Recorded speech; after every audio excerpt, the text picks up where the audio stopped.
Hello, everyone. Yesterday I turned 67, and today it's the turn of Darren Brown of California Dreamin' podcasts, and tomorrow it's the turn of Hal Lore of Red Star Reports. So, feliz cumpleaños a nosotros. Today, I would like to talk about this book, Everything for Everyone, The Oral History of the New York Commune from 2052 to 2072. It is a socialist science fiction in which the revolutionary and post-revolutionary New York, and indeed the world that went socialist before New York, is remembered by those who witnessed and participated in it. All sorts of different interesting characters, right? And the revolutionary process, which mirrors those of previous revolutions in the 19th and 20th century, the first thing was communization. That is to say, the actual seizure of the means of production and distribution by those who worked in those, the actual physical workers' revolution. Second thing was abolition, the abolition of the buttresses of that system. The police, the military, the prisons, the jails, the nuclear families, etc., which buttressed that system, were abolished. The third thing was the convening of assemblies to begin the positive work of constructing the post-revolutionary societies. And the final thing was the communes. That is to say, the territories that these thousands upon thousands of direct democracies basically were running. The land was returned to those from whom it had been stolen.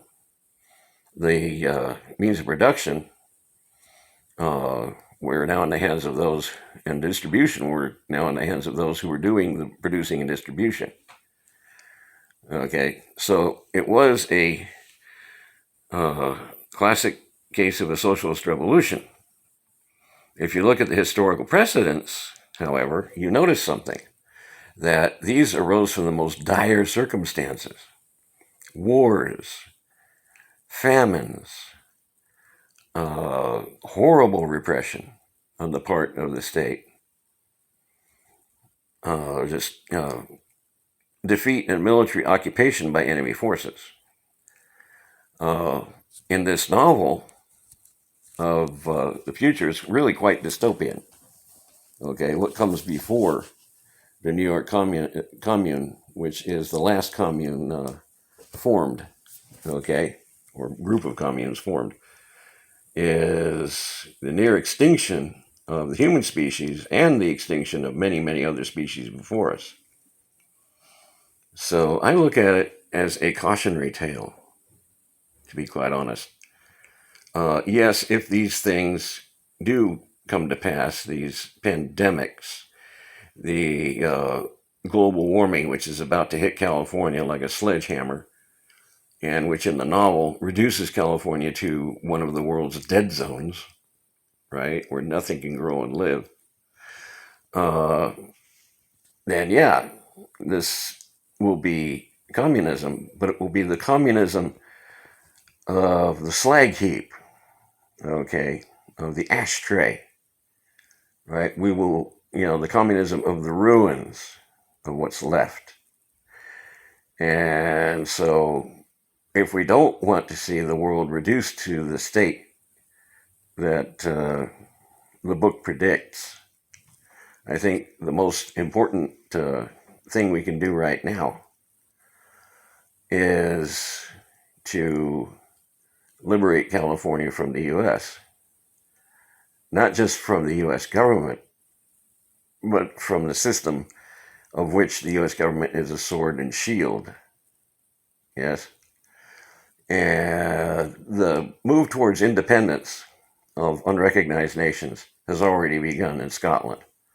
We all are very inspired by the Scottish experience, and they may liberate themselves from the UK blasted by Brexit as early as next year. They may beat us all to it.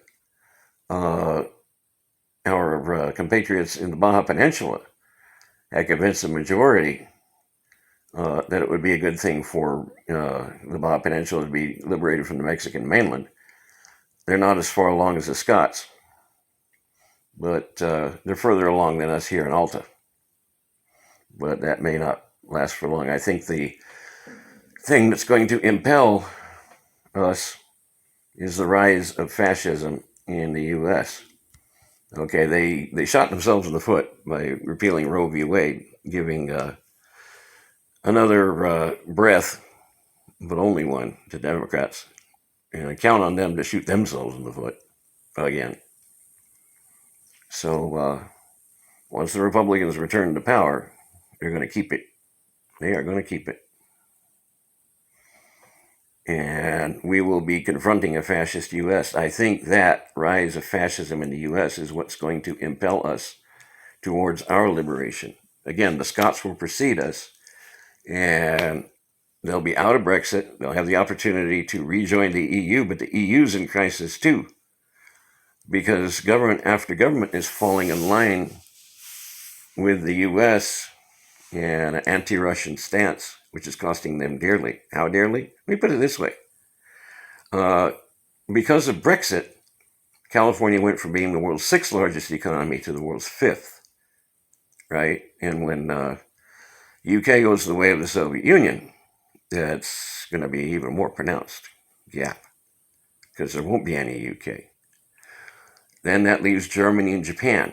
Germany is following the US lead as regards Russia, and it's damaging the German economy so badly that California's economy may overtake Germany's.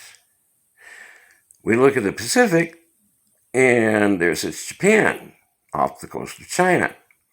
If the Japanese government is as unindependent as the German government is, and they fall into line with the US in regards to Taiwan, then their economy, which is already hurting from the last major crisis in the 90s, is going to hurt again so much that California will overtake it.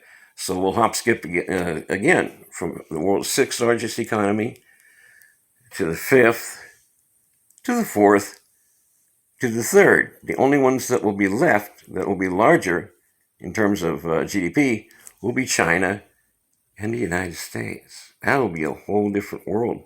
And at the same time, rapidly, our independence movements are connecting with one another. Scotland, Wales, California, Catalonia, the Basque Country, Palestine, and hundreds upon hundreds of indigenous nations here in the Western Hemisphere in Abya Turtle Island. Okay, when we all come together as a movement, and when the predicted socialist revolution happens sooner rather than later with all those things into account, who knows? We may escape the horrible nightmare hell predicted in this book. Okay, Everything for Everyone. When you're living in an ashtray, and take it from me, this upcoming week, we Californians are about to once again be reminded how much an ashtray we're becoming. Then we can act sooner rather than later to make certain that we're not living in an ashtray, that we're living in something which won't be as good as we have now, but it'll be a lot better for all of us. None of us are getting any younger. I'm already 67, folks. I don't want to live to see the upcoming generations, like my kids' generation and other generations after them, not be able to reach this age, right? I don't want to see that. I want to pass knowing that there will be more generations of living creatures, including us unworthy humans, uh, moving forward, not moving into a mass grave. Viva Gran California Libre.